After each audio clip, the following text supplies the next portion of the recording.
Evangelho segundo escreveu João, capítulo 1. Nós vamos ler, gente, do versículo 1 até o 18. Vou pedir para que você se coloque de pé, em reverência à palavra do Senhor.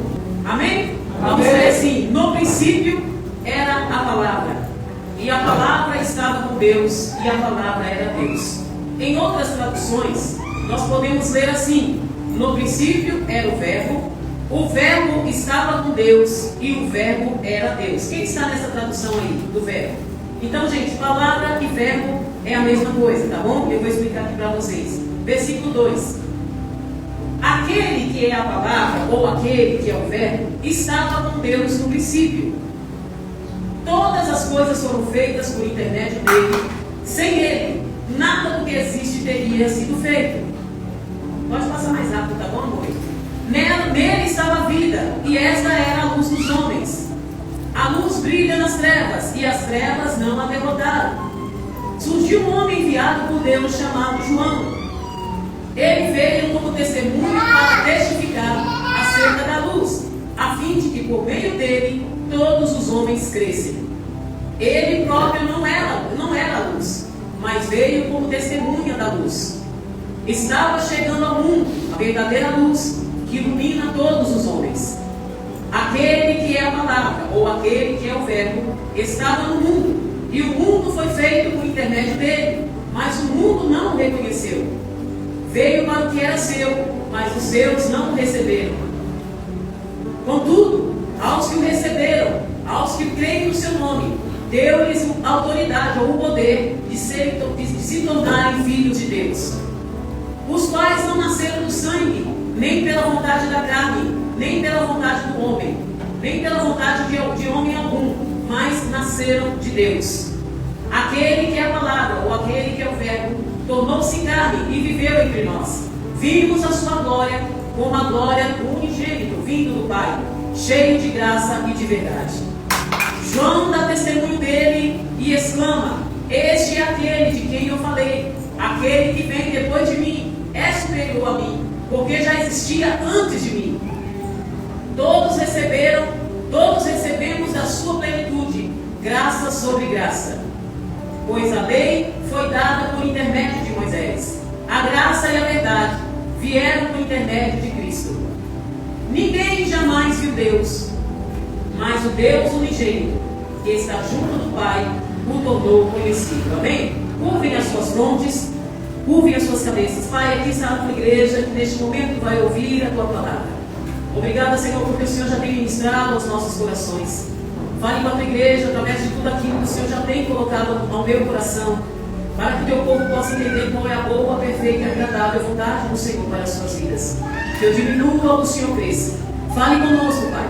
Abra o nosso entendimento, abra os nossos corações, para ouvirmos a tua voz de maneira sobrenatural, de maneira que saímos daqui, que venhamos sair daqui transbordantes da tua graça, para que possamos entender qual é o caminho, qual é a direção, qual é o propósito que o Senhor tem para cada um de nós. É o que pedimos, crendo e agradecendo em nome de Jesus. Amém. Aplauda Jesus mais uma vez. Vamos aceitar, meus irmãos? Meus amados, nós vamos entrar no tema aqui a partir deste mês de março. E aí todos os pregadores que virão após mim vão falar acerca deste mesmo assunto. Normalmente aqui nos cultos de quinta-feira e também aos domingos, nós trabalhamos com séries de mensagens. Eu sempre deixo claro aqui para vocês que essa igreja é uma igreja de discipulado. Amém, gente? Amém. O que é uma igreja de discipulado? Nós aqui aprendemos, absorvemos e nós transmitimos para aqueles que estão próximos de nós. Então tudo que vocês aprendem aqui, vocês precisam transmitir para outras pessoas também. Essa é uma igreja de discipulado. Nós absorvemos, né? Assim, Luciano? A gente aprende, quando é aprender, a gente prendeu, e agora a gente precisa transmitir. Foi isso que Jesus fez com os seus discípulos. Jesus treinou os seus discípulos por 3 anos, onde eles foram instruídos por Jesus acerca da vida do reino, e depois Jesus disse: agora vocês vão ir por todo mundo e pregar o evangelho, ensinando a todos a guardar, né, gente, a viver essa vida do reino. Então é isso que nós fazemos. Então, trabalhar com série de mensagens é uma forma de nós absorvermos melhor a palavra do Senhor. Então, se você quer aprender a palavra, esteja aqui todas as quintas-feiras, que a gente vai transbordar e mergulhar nessas águas do Espírito, e a gente vai desenvolver isso para outras pessoas. Então, o tema que nós vamos trabalhar aqui, com base no Evangelho de João, é Jesus revelado, a vida que transforma. Repita após mim: Jesus. Está muito fraco, gente. Fala: Jesus revelado. Jesus revelado. A vida que transforma. A vida que transforma. Se eu perguntar aqui para vocês, quem é Jesus para você? Quem é Jesus para você? Alguém poderia me dizer quem é Jesus para você? E aí, gente? É uma pergunta que eu estou fazendo. Quem é Jesus para você, irmão João? Jesus é a vida do irmão João. Quem é Jesus para você, né? Jesus é tudo. E quem é Jesus para você, Luciana? Meu Salvador. Quem é Jesus para você, Cleia? Meu Salvador que abre o fundo. Quem é Jesus para você, Bia? Quem é Jesus para você, Alessandro? Quem é Jesus? Se vocês entendem, por que é importante nós falarmos do Evangelho de João? E já fazia um tempo que eu estou na cabeça do pastor: vamos falar do Evangelho de João. Gente, eu sou apaixonado por esse Evangelho. Porque, gente, o Evangelho de João, entre os 4 evangelhos, é o que mais revela Jesus como Deus dentre os 4 evangelhos. Vocês podem ler Mateus, Marcos, Lucas, e quando vocês vão em João, existe uma característica um pouquinho diferente. Não que os demais evangelhos não falem de Jesus, pelo contrário, todos os 4 evangelhos vão relatar acerca da vida e obra de Jesus. Porém, João ele tem um olhar um pouquinho mais a fundo acerca de quem é Jesus. É através de João que nós entendemos quem é Jesus desde antes mesmo da criação. É através de João que nós vamos ver por 7 vezes Jesus declarando: eu sou o pão da vida, eu sou o caminho, eu sou a verdade, eu sou o bom pastor, eu sou a porta. Vocês não vê Jesus se declarando sendo Ele o próprio Deus. E é interessante que essa expressão eu sou foi a mesma expressão que quando Deus manda Moisés ir até o Egito tirar o povo das garras de Faraó, Moisés preocupado com qual nome ele se apresentaria ao Faraó. Então Deus diz para Moisés: você diz que o eu sou mandou você vir tirar o meu povo, libertar o meu povo do Egito. O eu sou, gente, significa o Deus Criador, o Deus poderoso, o Yahvé para o povo do Antigo Testamento e o próprio Cristo no Novo Testamento. Então vocês vão ver que por 7 vezes Jesus declara: eu sou o caminho, eu sou o bom pastor. Então é no Evangelho de João que Jesus abertamente vai dizer que Ele é Deus. Quando vocês leem os 3 primeiros evangelhos, Mateus, Marcos e Lucas, em vários momentos vocês vão ver Jesus dizendo, quando Ele faz milagre: não diga nada a ninguém. Por que Jesus ele fazia ou falava dessa forma? Porque não era ainda chegado o momento de Jesus ir para a cruz. Porque Jesus estava cumprindo o seu ministério. Então havia pessoas que perseguiam Jesus, os judeus, o Império Romano. Então Jesus não poderia ser preso ou morto antes do tempo, antes que se cumprisse o propósito de Deus em levá-lo para a cruz e morrer por nós e ao 3º dia ressuscitar. Então os 3 primeiros evangelhos, Mateus, Marcos e Lucas, eles vão narrar a história do Cristo através de uma perspectiva histórica. Ou seja, eles vão contar a história do que Jesus fez, que lá atrás no passado os antigos já profetizaram acerca dele. Mas quando nós vamos ver aqui no Evangelho de João, existe uma particularidade, existe algo muito singular, muito peculiar, algo específico. Por 7 vezes Jesus está dizendo: eu sou o Yahvé, aquele do Antigo Testamento, lembra, irmão João? Que abriu o mar para o povo passar, aquele que antes da fundação do mundo, ele estava no momento da criação, trazendo à existência todas as coisas junto com o Pai. Então é João quem está revelando quem Jesus é. Por que, gente, essa introdução é importante para vocês? Que todas as demais ministrações que vocês ouvirão daqui para frente, a partir do Evangelho de João, vai comunicar a divindade de Jesus. Vai mostrar que Jesus é Deus. Que Jesus não é apenas um mestre, um profetazinho, ou alguém que contou uma história, mas Ele é o Deus, o Verbo de Deus encarnado, que morreu na cruz por mim e por você, mas antes Ele veio como homem, habitou no meio de nós, viveu como homem, sentiu as nossas dores, para nos entender através dos mínimos detalhes. Por isso que Jesus, revelado através aqui da pessoa de João, ele é a vida, ele é o Deus que transforma todas as nossas vidas. Amém? Amém. Então, quando eu te faço essa pergunta, quem é Deus para você? É proposital. Porque quando a gente vai conversar com muitas pessoas e a gente faz esse questionamento, né? Quem é Deus para você? A sociedade, ela vai trazer várias ideias sobre quem é Deus. Então, quando existe essa pergunta, muitas pessoas têm ideias diferentes de quem é Jesus. Aliás, de quem é Jesus. Então, para alguns, Jesus foi apenas um grande mestre. Quando a gente vai lá na filosofia espírita, eles vão dizer que Jesus é um profeta, assim como, né, o Allan Kardec. Quando a gente vai lá na filosofia budista, eles vão dizer que Jesus é um mestre, assim como o hindu, o seu Deus. E quando a gente vai em tantas outras filosofias ou ideologias acerca de quem é Jesus, cada um tem um conceito acerca de quem ele é. Jesus não passou de um revolucionário. Jesus não passou, né, de um homem que foi um homem igual a mim e você. Então ele era um cara mortal, ele não era imortal. Então cada um tem uma ideia acerca de quem Jesus é. Então há quem considere, gente, por incrível que pareça, que Jesus é apenas um personagem histórico. Foi alguém que viveu lá atrás, mas não passou disso. Não é um homem sábio. E como um homem sábio, ele deixou vários ensinamentos. Então até mesmo entre nós cristãos existem dúvidas acerca de quem é Jesus. Por isso que o Evangelho de João, todo cristão precisa ler. Todo cristão precisa entender o conceito de quem é Jesus. É neste Evangelho que vocês vão entender, gente, a dimensão da grandeza de Jesus. Jesus não é apenas um personagem histórico, alguém que veio da nossa imaginação. Jesus é Deus. Jesus é Deus. Jesus é Deus, gente. Se não tem como a gente se emocionar entendendo que Jesus é Deus, então eu não sei que história nós podemos contar aqui. Se isso não alegra o meu e o seu coração, então não faz sentido a gente seguir a Jesus. Jesus é Deus. Ele é o Verbo encarnado, ele é o Deus encarnado. Ele se fez homem e ele habitou no meio dos homens. E ele habita hoje no meio de nós. E ele está aqui esta noite. E ele quer falar comigo e com você. Então João, gente, não apresenta Jesus apenas como um homem bom, como um profeta ou um líder espiritual. João, ele vai direto ao ponto. Jesus é Deus. Desde o início do Evangelho, João está deixando claro que Jesus não é apenas o enviado de Deus. João, ele está dizendo que Jesus, ele é o próprio Verbo que se fez carne para morar no meio de nós.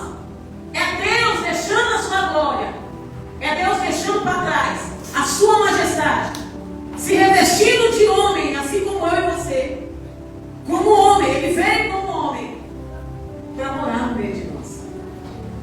Só um Deus que ama incondicionalmente teria coragem de despir-se da sua glória, da sua majestade, abrir mão do seu trono, da sua grandeza, para morar no meio de pecadores e sem pecado.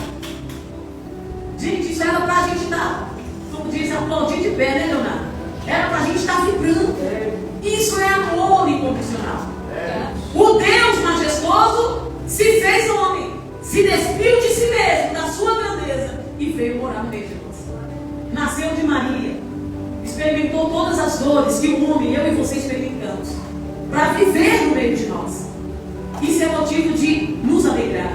Então ele não é apenas alguém que traz a luz. Conforme nós lemos aqui, ele é a própria luz. Vocês estão entendendo? Ele é a luz do mundo. Enquanto o mundo estava em trevas, enquanto não haveria nenhuma possibilidade para nós, a luz veio ao mundo. Não é que ele acendeu a luz, ele veio com a própria luz ao mundo, para trazer luz em meio às trevas, para nos trazer esperança de salvação. Então, diferentemente dos outros evangelhos que mostram Jesus em suas ações e milagres, João, ele se aprofunda na identidade de Jesus, onde ele vai destacar as suas principais palavras e declarações. Como eu disse aqui, eu sou a luz do mundo. O Evangelho de João registra apenas, gente, 7 milagres. Os 7 não são as declarações de Jesus se declarando ser ele Deus, e 7 milagres. Milagres esses que nós não encontramos nos 3 primeiros evangelhos. Porque qual é o propósito de João? Mostrar que Jesus é Deus. Vocês sabem disso? Vocês entendem a riqueza que nós temos nas nossas mãos? Por isso que o Evangelho de João, ele é visto como, para alguns filósofos ou teólogos, como a chamada Monte do Everest. O Monte do Everest. Porque o Evangelho de João, gente, é como um verdadeiro tesouro. Dentro deste Evangelho está ali escondido as relíquias, os tesouros, as pedras mais preciosas acerca de Jesus. João, Marcos e Lucas são chamados os Evangelhos Sinóticos. Quem sabe o que é o Evangelho Sinótico? O que significa? Evangelho Sinótico, gente, está contando a história de Jesus de uma maneira muito parecida. Então, os três estão narrando através do mesmo prisma, da mesma visão, a história de Jesus. João, ele já vai diferente. João, ele está mostrando a divindade, a identidade de Jesus. Então, é um pouco diferente quem é Jesus. Mas os 4 evangelhos, eles se completam. Não é maravilhoso isso? Como a Bíblia é perfeita. João, ele está mostrando que Jesus não era apenas um homem, um mestre, mas ele, como Filho de Deus, ele veio para morar no meio de nós e para se revelar não só como homem, mas também como Deus. Eu pergunto para vocês, o João Batista é o mesmo João que escreveu esse evangelho, na opinião de vocês? Por quê, gente? Porque esse João é um dos discípulos. João Batista é o que batizou Jesus. Muito bem, não dá para Jesus pela verdade. Já uma história bíblica, né, Luciano? O João que escreve aqui, gente, ele era um dos discípulos de Jesus. João era filho de Zebedeu, irmão de Tiago, que também foi um dos discípulos de Jesus. Quando Jesus chama João para seguir, assim como chamou Tiago, eles deixaram a pesca. Eles eram empresários de pesca juntamente com seu pai. Eles deixaram tudo para trás e foram seguir Jesus. João aqui, ele foi o único dos apóstolos que não morreram martirizados.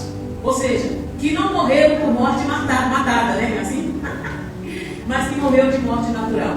João é esse quem escreve a revelação do Apocalipse. É esse João, gente, que no cenário de perseguição da igreja foi para lá na ilha chamada Patmos e lá ele teve a revelação de Jesus. É esse João. Qual é o propósito do Evangelho de João? João escreveu o seu Evangelho para quem? Para todas as pessoas. Esse Evangelho ele é mais para cristão do que para não cristão. Porque como cristão eu preciso entender na profundidade quem é o Deus que eu sirvo. Quem é o Jesus que eu proclamo? Então João escreve não só para judeus, mas também para os gregos. Quando João escreveu esse Evangelho, gente, para nível de curiosidade de vocês, eu já vou entrar na palavra. Já havia passado mais de 50 anos que os 3 evangelhos haviam sido escritos. Sabe o que aconteceu com a igreja que tinha ouvido o evangelista Mateus, Marcos e Lucas? A igreja estava se desviando do Evangelho de Jesus. Por isso que esse Evangelho é para crente. Não que os não crentes não possam ler, mas esse Evangelho é para que a gente se revigore novamente acerca de quem Jesus é. A igreja estava se esquecendo do Evangelho por conta do gnosticismo, que era uma doutrina pagã que estava tentando confundir a mente dos crentes. Havia outros evangelhos que haviam sido escritos nessa época. Então João ele vai trazer uma narrativa acerca daquilo que os evangelistas escreveram, Mateus, Marcos e Lucas, mas de uma forma divina, mostrando a identidade plena de Jesus. Esse Jesus aí que vocês estão meio preocupados se é ou não é, esse Jesus aí que vocês estão deixando de lado, ele é Deus. É por isso que João começa escrevendo dizendo: no princípio era a palavra, e a palavra estava com Deus, e a palavra era Deus. Aí eu pergunto para vocês, por que João começa escrevendo dessa forma? Para mostrar para aqueles crentes que estavam descendo, abandonando o barco, que aquele Jesus que foi pregado na cruz, que os evangelistas profetizaram, que os evangelistas pregaram e escreveram acerca dele, ele estava vivo. Ele estava vivo. Então João ele começa essa narrativa. Então eu quero começar com você. Deixa aí na tela para mim o versículo 1. Nós vamos aqui tentar trazer até o versículo 18 acerca deste verbo ou acerca dessa palavra. Jesus sempre existiu, sim ou não, gente? Sim. A Bíblia diz que ele é o começo e ele é o fim. Não, está muito fraco. Jesus ele é o princípio e fim. E onde que nós vamos ler isso, versículo 1. No princípio era o verbo. Aí eu pergunto para vocês, no princípio de quê? No começo de Hã? Quando Deus foi criado. Coloca Gênesis capítulo 1, versículo 1. Agora vou embaralhar a mente de vocês aqui, só para vocês não dormirem. Gênesis 1:1. No princípio, Deus criou os céus e a terra. Guardem isso. E João, capítulo 1, versículo 1, está dizendo o quê? No princípio era o verbo.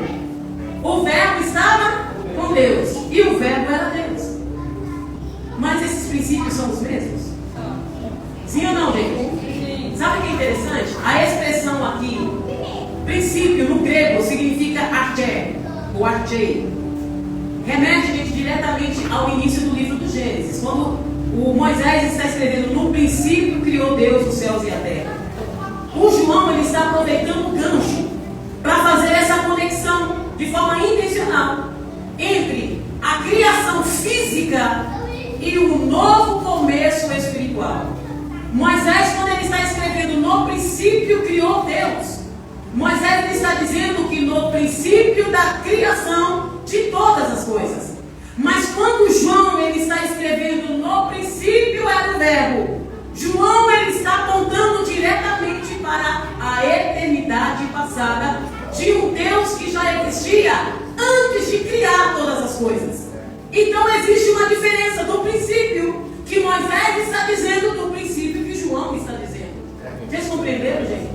João ele está dizendo no princípio, ou seja, na eternidade passada, antes de Deus começar a criar, antes do verbo trazer a existência, ele já era Deus. Vocês estão entendendo como é forte? Vocês entendem por que muitas vezes Satanás ele tenta a vida inteira, gente, soprar na nossa cabeça que o nosso Deus ele é desse tamanhozinho. Mas o nosso Deus ele já existe existia antes do mundo existir. Antes do universo ser trazido à existência, ele já era Deus. E por que muitas vezes a gente se sente um cocô da barata? Não é assim? A gente se sente tão pequeno. E a palavra de Deus diz que ele mora, ele habita dentro de nós. Este Deus que é antes da criação de todas as coisas, ele mora dentro de nós. Ele habita dentro de nós.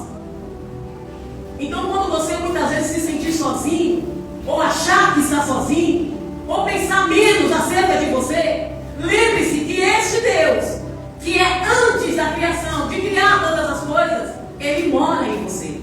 Ele habita em você. Então dentro de você não é apenas um profetinha, um mestrinho, alguém que contou uma história. Existe um Deus criador de todas as coisas, que já existia antes mesmo de trazer à luz todas as coisas, a existência de todas as coisas.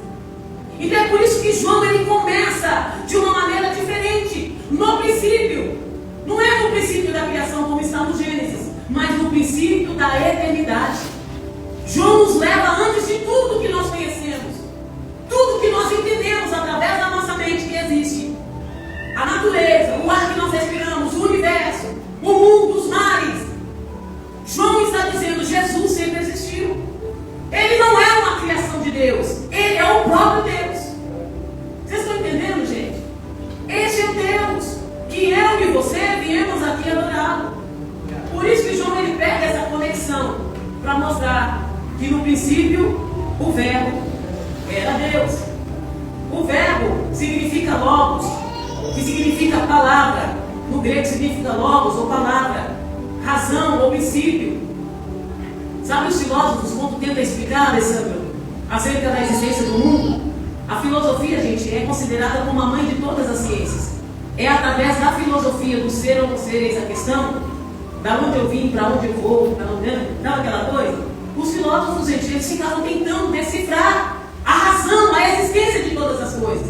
Porque eles queriam ter uma resposta humana.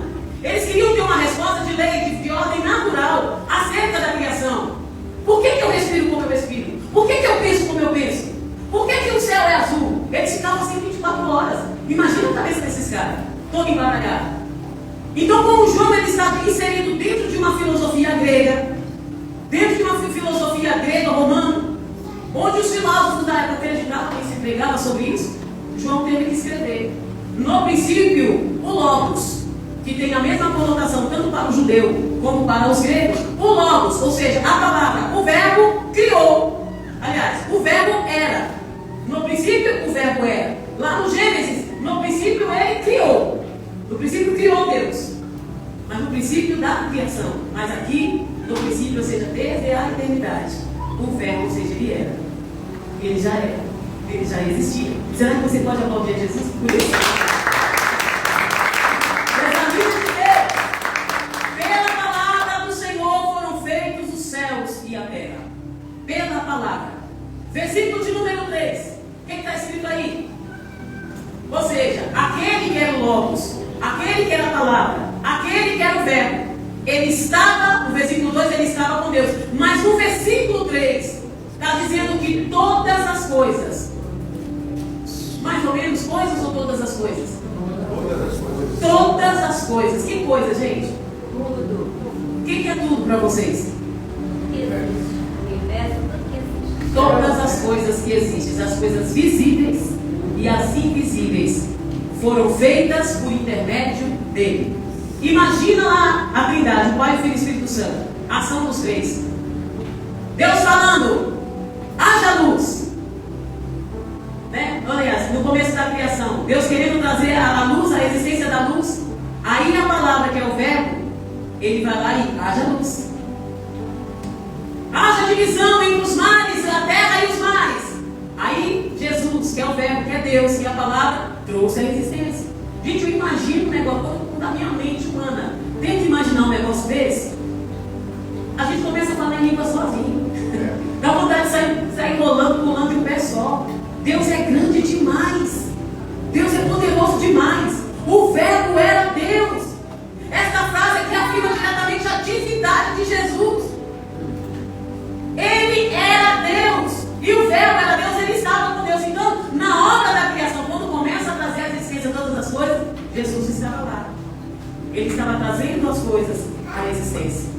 Isso significa que não dependia de um ser para ser criado, para trazer a luz a todas as coisas. Quem aqui já ouviu falar no Big Bang? Quem já ouviu falar, gente, na teoria do Big Bang? Vocês nunca ouviram falar do Big Bang na escola, ensino médio. Assim como o darwinismo, né, fala que o homem veio do macaco, a teoria do Big Bang diz que o mundo passou a existir a partir de uma explosão. Eles estavam procurando o quê? A causa para o efeito. Ou seja, a causa da existência de todas as coisas. Ou seja, eles estavam aqui anulando literalmente a eternidade de Jesus como Deus, desde antes do mundo existir. Mas para existir uma explosão, não tem que existir algo antes da explosão? Sim ou não? Então não tem como negar, nem a teoria do Big Bang justifica a existência da explosão, ou a não existência de Jesus. Porque até para que o mundo existisse, alguém teria que ter nascido antes. Alguém teria que ter existido antes, sim ou não, gente? Então não tem como, é uma teoria, já fala. E na escola a gente é incutido disso, né? O mundo começou a existir a partir de uma explosão. E foi assim que todas as coisas começaram a surgir. É uma teoria, já dizer falha. Porque Jesus, por ele ser eterno, ou seja, antes de criar todas as coisas ele já era, ele, através da palavra, haja luz, haja separação entre os mares, ele foi trazendo a vida, ele foi trazendo a existência de todas as coisas. Amém, gente? Amém. Versículo de número 4 e 5. Está escrito assim: a vida estava nele, e a vida era a luz dos homens. A luz resplandece nas trevas, e as trevas não prevaleceram contra ela. Gente, a luz sempre vai vencer as trevas, sim ou não? Sim.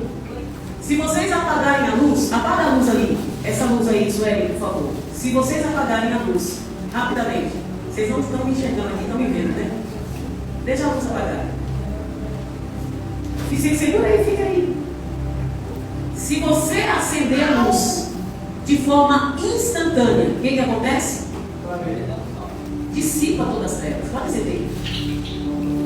Pode acender, pode deixar acesa. Só apaga essa aqui, a primeira. Só apaga a primeira.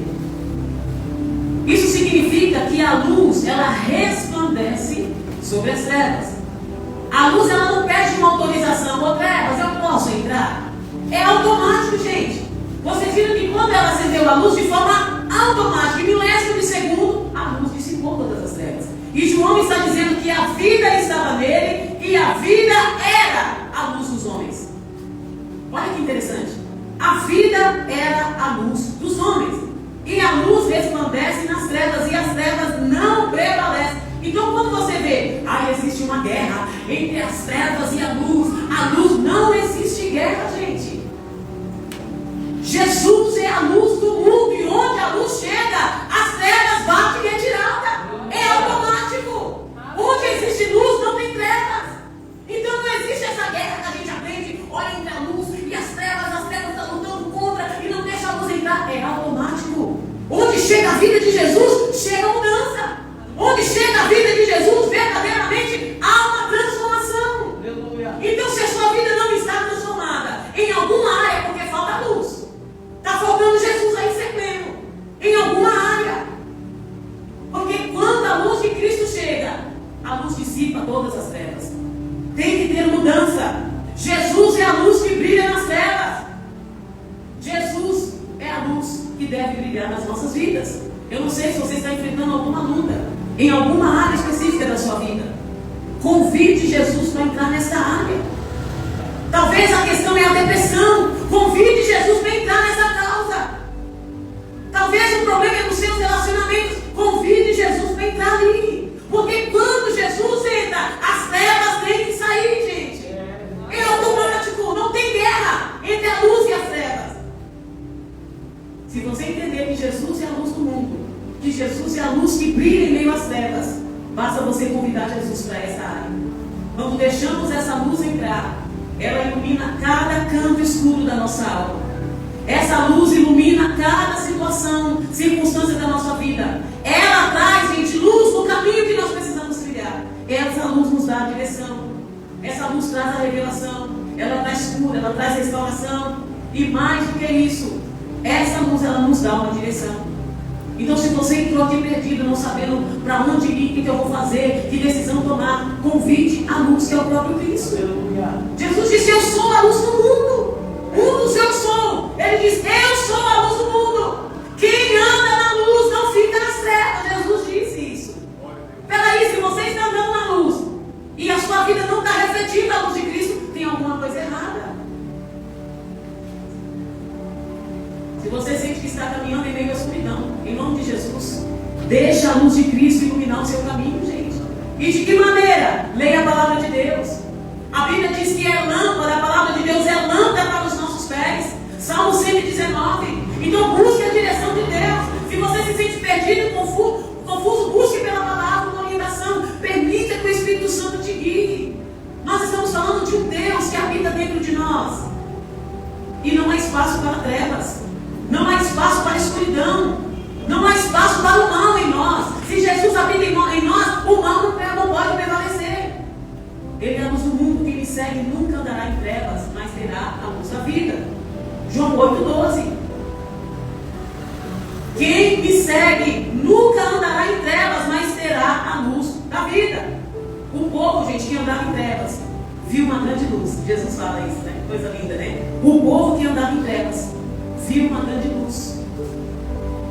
Isaías 9,2. Sobre os que habitavam na terra, na sombra da morte, resplandeceu a luz de Jesus. Eu quero que você reflita qual é a área da sua vida que está escura. Qual é a área da sua vida que você não vê possibilidade? Qual é a área da sua vida que parece que o mal já venceu e já prevaleceu? Qual é a área? Jesus está dizendo que quem me segue nunca andará em trevas, mas terá a luz da vida. Quem é a luz da vida? O próprio Cristo. Então não faz sentido eu dizer que a luz habita em mim, que eu ando, a luz anda comigo, eu com ele, e a gente viver como se a gente estivesse caminhando sobre as trevas. Não vê nenhum norte, nenhuma possibilidade. Essa é a luz que nos transforma essa noite. Receba essa palavra em nome de Jesus. João, versículo 10, 12, capítulo 1. Diz que ele veio para o que era seu, e os seus não receberam. Mas todos os quantos receberam, deu-lhes o poder de serem feitos filhos de Deus. Gente, imagine a dor de Jesus. Ele criou o mundo, Ele deu a vida para cada pessoa. E ele escolheu um povo, que foi a nação de Israel. E aí quando ele vem, ele se apresenta para esse povo rejeita. Imagina você estar vivendo, sabe o cego? Já viu uma pessoa cega? Ela não precisa de alguém para conduzi-la? Sim ou não, gente? Sim. Imagina um cego andando sem destino em meio à escuridão. Aí a luz chega e fala assim: olha, eu vou caminhar com você, eu vou iluminar o seu caminho, eu vou te dar vista, eu vou fazer você voltar a enxergar. E aí o que acontece? Você nega, você rejeita a luz. Você rejeita aquele que pode fazer você enxergar melhor, aquele que vai abrir os seus olhos. Foi isso que Israel fez. Sabe o que acontece muitas vezes? Israel, ele se negou a ser chamado filho de Deus. E muitas vezes nós nos negamos a ser chamados filhos de Deus, porque nós andamos como órfãos, como alguém que não tem pai. Eu já preguei sobre isso. A gente vive dando cabeçada para lá e para cá, porque a gente esquece que nós somos filhos, gente. E como filho, precisamos ter um relacionamento direto com o Pai. Então, se você ainda não recebeu Jesus, ou se você ainda não entendeu o que é se entregar ou receber Jesus, você precisa então entender, abrir o seu coração e ser transformado por essa palavra. Entender que você tem uma identidade de filho. Eu vim para os meus, mas os meus não me receberam. Mas todos quanto, coloca lá de novo, mas todos quanto receberam, eu dei-lhes o poder de serem chamados o quê? Versículo 10 ao 12. Todos quanto receberam, eu dei-lhes o poder de serem chamados filhos de Deus. Vira para a pessoa que está do seu lado e fala: você não é qualquer um. Não, fala alto, gente. Fala: você não é qualquer uma. Você não é qualquer um. Você é filho. Você é filha.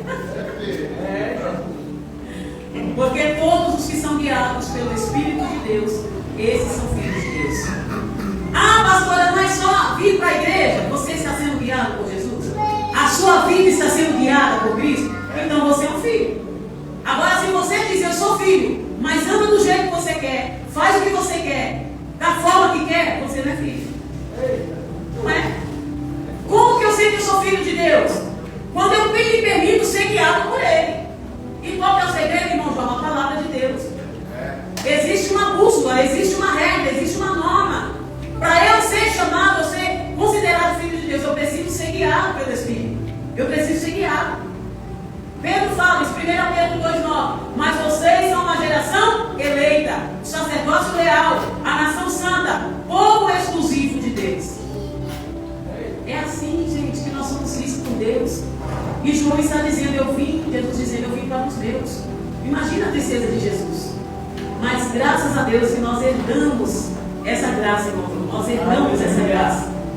Bem-aventurados aqueles que não viram, mas me receberam, me aceitaram. Nós somos bem-aventurados. Sabe o que significa? Nós somos mais que felizes. Porque nós não andamos, gente. Nós não vimos Jesus naquela época. Nós não andamos com Ele. Mas nós o recebemos, nós o aceitamos como nosso Senhor e Salvador. Versículo 14: e o Verbo se fez carne e habitou entre nós, cheio de graça e verdade. Gente, Deus entre nós. Olha que coisa linda. Tremendo isso, Luciano. Deus entre nós. Pense nisso. O Deus eterno. Olha que coisa linda, Bia. O Deus eterno, Criador de todas as coisas, se fez carne. Ou seja, Ele se fez humano. Olha que coisa linda. Ele experimentou a nossa dor. Ele sentiu fome. Ele chorou como uma criança. Ele teve frio. Ele irou. E Ele conhece as nossas lutas, porque Ele se fez homem. Ele mesmo passou pelas nossas dificuldades, Cleber. Ele sofreu tudo que nós sofremos. Qual a diferença? É que Ele não pecou. A diferença é que Ele venceu tudo sem pecar. Então essa expressão habitou entre nós significa que Ele armou a sua tenda entre nós. Significa que Ele nos faz lembrar do antigo tabernáculo, onde Deus se encontrava com o povo no deserto. Essa foi a maneira de Deus habitar no meio do povo depois da queda, depois do pecado. Deus disse para Moisés: Moisés, construa um tabernáculo, um lugar onde eu possa morar, onde eu possa habitar, viver no meio deles. O tabernáculo foi feito por isso e para isso, porque Deus queria morar no meio dos homens. Mas existiam todas umas regras. Tinha que matar o boi, tinha que matar o cabrito, tinha que fazer o sangue, passar o sangue. Gente, era tantos rituais para Deus descer e se manifestar no tabernáculo. Mas tudo era sombra para o que viria. Tudo apontava para o Cristo. E aqui se cumpriu as Escrituras. Deus veio morar entre os homens. Ele se fez homem, ele encarnou. Louvado seja Deus por isso. Ele viveu entre nós. Ele veio cheio de graça e de verdade. A graça nos dá o que nós não merecemos: perdão, amor e salvação. Isso significa habitar, morar entre nós. Ele veio não só habitar e morar entre nós, mas ele veio cheio de graça e de verdade. Jesus não veio apenas para nos confortar. Ele veio, gente, para nos transformar. Faz sentido Jesus ter morrido na cruz para a gente continuar do mesmo jeito? Para a gente continuar com os mesmos comportamentos? Com os mesmos mimimis? Com os mesmos vícios? Com as mesmas posturas? Com as mesmas decisões? Faz sentido, gente? Ele não veio só para dizer: olha que lindinha, olha que lindinho, oh, tão fofinha, tão fofinho. Ele veio para nos transformar, para nos fazer mais parecido com Ele todos os dias. Foi por isso que Jesus veio. Então entenda o que você está passando. Jesus também passou. Ah, mas Jesus não está vendo a minha luta. Ele também teve luta. Ele chorou, ele teve fome, ele se decepcionou, principalmente com os discípulos. Ele foi rejeitado, ele foi cuspido, ele foi maltratado e sofreu a morte de cruz. E muitas vezes a gente pisar no nosso carro, a gente não quer mais saber de Jesus. Não quero mais ir para a igreja, não é assim? E Jesus, gente, ele tinha tudo para desistir de nós. Ele tinha tudo para abandonar o barco. Mas ele disse: eu vou até o final. Ele foi até o final comigo e com você. Então, quando você experimentar as lutas, lembre-se: Jesus passou pior que eu estou passando. Ele viveu coisas e passou por coisas piores. Então, nós não temos um sumo sacerdote que não possa compadecer das nossas fraquezas. Porque chegou uma época que até os sacerdotes se corromperam. Sim ou não? Eles que deveriam, de forma idônea, sem pecado, levar o nosso pecado, eles eram os primeiros a se corromper. Mas Jesus, o nosso sacerdote perfeito, ele venceu todas as aflições dessa vida por mim e a você. Para que hoje eu e você estivéssemos sentadinhos ali, adorando e exaltando o nome dele. Para nós terminarmos o versículo 18. Ninguém jamais viu Deus. O Deus unigênito, que está ao lado do Pai, foi quem o revelou. Põe lá o versículo, Jeff. Ninguém jamais viu a Deus. O Deus unigênito, que está ao lado do Pai, foi quem o revelou. Pergunta para alguém: você quer conhecer a Deus? Não, gente, está muito baixinho. Vocês estão dizendo que é fome. Eu também não tenho ainda não. Fala: você quer conhecer a Deus? Então você precisa primeiro olhar para Jesus. Vocês entenderam, gente? Aquela geração tiveram o privilégio, século IV, os 5 primeiros séculos, eles tiveram o privilégio de ver, andar, caminhar com Jesus. Essa geração que somos nós nunca vimos a Deus. Mas como que aquele povo começou, aliás, puderam ver Deus? Através da pessoa de Jesus. Ou seja, ele se encarnou, ele se fez humano, ele caminhou como homem, ele andou como homem, ele pareceu. Aquela geração puderam ver Deus. Louvado seja Deus. E nós? Que nós não vimos. É pela fé, gente. Se você tem dúvidas sobre o amor de Deus, comece a olhar para Jesus. Se você se sente sozinho, lembre-se de que Jesus prometeu estar comigo e com você todos os dias. Então, se você precisa de uma direção, saiba que Jesus é a luz que ilumina o seu caminho. Amém? Coloque-se de pé. Fique de pé. O Senhor nos trouxe aqui para aprender um pouquinho mais da sua palavra. Essa foi uma introdução do que nós vamos ver daqui para frente acerca de quem é Jesus. Quem é Jesus para você? Caminho. Jesus é o caminho? Quem é Jesus para você? Nós vamos ver sobre tudo isso no Evangelho de João. Jesus, ele é o caminho, ele é a verdade, ele é o pão, né? Jesus é o meu pastor, Jesus é o amigo das horas incertas. Jesus é aquele que quer nos ter perto dele. Jesus é aquele que nos tem de mãos dadas e fala: filho, filha, vamos até o final, não desista da cruz. Jesus, ele é Pai, ele é nosso irmão. Vocês percebem a grandeza desse Deus que nós servimos? Por que Jesus é o centro dos nossos cultos aqui? Porque não há motivo, gente. Não há nada mais para ser falado ou adorado a não ser Ele. É tudo dele, é tudo para Ele. Então eu te convido a fechar os seus olhos. Vem aqui, Luciano. Eu te convido a fechar os seus olhos. Tira a música lá. E nós já vamos orar. Eu te convido a fechar os seus olhos agora. Todos de olhos fechados. Todos. Deixa só as crianças lá dentro. Diante de tudo que nós ouvimos aqui essa noite, começa a refletir sobre a sua vida. Quem tem sido Jesus para você até agora? Quem tem sido Jesus para você até hoje? Será que Jesus é apenas um escape diante das suas dificuldades? Que você lembra dele quando você se sente sozinha? Quando você se sente sozinho? Será que Jesus ele é a resposta de uma porta de emprego? Ele é só isso para você? Será que Jesus ele é a provisão quando falta um mantimento, um alimento, alguma coisa que você entende que é necessário para você? Quem é Jesus para você? Será que verdadeiramente Jesus é o nosso Senhor e Salvador? Porque quando nós falamos que Jesus é o Senhor das nossas vidas, nós estamos dizendo que Jesus é quem determina o que eu devo fazer no dia do amanhã. Jesus é quem determina como eu devo pensar, como eu devo me comportar. A pergunta é: quem é Jesus para você?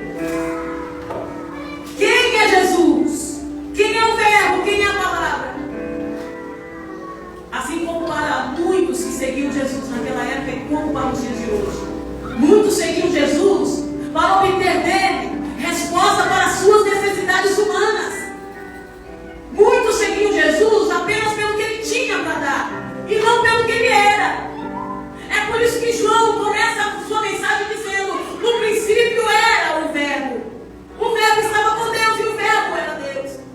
Todas as coisas, você inclusive, foram feitas por Ele. E sem Ele, sem esse Jesus, sem esse Deus chamado Jesus, tudo que você é, tudo que você tem, não teria existido, não teria sido feito.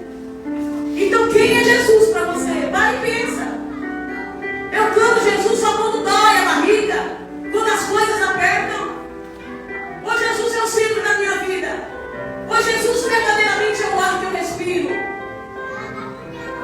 Ou Jesus é o amigo para todas as horas?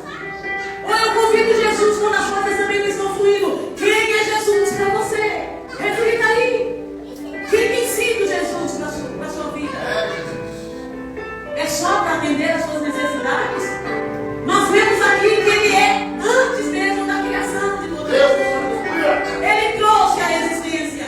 Ele já sabia que você nasceria antes mesmo de um espermatozoide fecundar no óvulo e você ser uma criança no ventre, no útero da sua mãe. Ele já saberia que você existiria. Este é o Deus que te ama. Este é o Deus que mora dentro de você. É Jesus. É Jesus. Quem é Jesus para mim? Quem é Jesus para você? Quem é Jesus? Quem é Jesus? Quem é Jesus? Quem sabe você entrou aqui frustrado, desanimado, preocupado? Convide Jesus para entrar aí agora nessa área. Fale com Ele. Fale: Jesus, entra nessa área. Entra nessa área que para mim está escuro. Parece que é só trevas. Entra, Jesus, nessa área. O Senhor é a luz do mundo. Ele é a vida. Ele é a própria luz. Pede para Ele entrar nessa causa que para você é difícil. Pede para Ele te revelar ou se revelar a você na intimidade, com mais profundidade sobre quem Ele é. Ele é o pão vivo. É Ele que te alimenta espiritualmente quando você se sente fraco. Ele é o pão vivo que desceu do céu. Ele é o pão vivo que desceu do céu. Você pode comer a hora que você quiser. Você pode tocar a hora que você quiser. Nesta hora, por exemplo, Ele está visitando o seu coração. Ele está visitando o seu coração. Ele sabe quais são os seus desafios, as suas dificuldades, as suas dores. Porque Ele mora, Ele habita dentro de você. O Verbo se fez carne, Ele vem morar entre nós. Ele mora dentro de você. Ele não precisa hoje de um tabernáculo para Ele se manifestar. Você é o tabernáculo de Deus. Você é o templo de Deus. Ele habita em você. Então, se Ele habita em você, creia. Os seus problemas para Ele é nada. Eu quero orar por você. Feche os seus olhos. Talvez você entrou aqui por uma causa